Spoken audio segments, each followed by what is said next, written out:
అంది. అప్పుడు మహేశ్వరం ఇలా వదిలిస్తున్నాడు. ఇప్పుడు నాకు చాలా ఆనందంగా ఉందిరా కావ్య. చిన్నప్పటి నుండి నా కూతురి కోసం నా సరదా మేరకి ఖర్చు చేశాను కాని ఏనాడు ఏది అడగని నా కూతురు చివరికి ఖర్చులకి కూడా నా ముందు చేయి చాచలేదు. ఇన్నాళ్లకి మీ ఫ్రెండ్స్ పుణ్యమా అని ఆ టైం వచ్చేసింది. సరేరా, నేను చారిగారికి చెబుతాను, నీకు ఎంత కావాలో తీసుకెళ్ళు.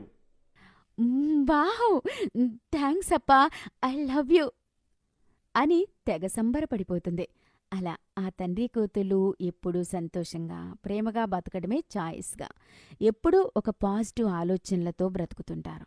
ఇది ఇలా ఉంటే అక్కడ్నుండి 800 కిలోమీటర్ల దూరంలో ఒక ఊళ్ళో ఈ కావ్యకి క్లోజ్ ఫ్రెండ్, చిన్నప్పటి నుండి క్లాస్మేట్ అయిన శ్రావ్య కూడా ఈ రీయూనియన్కి వెళ్లడానికి ప్రయత్నిస్తూ తన తండ్రిని డబ్బులు అడగడం కోసం తల్లిని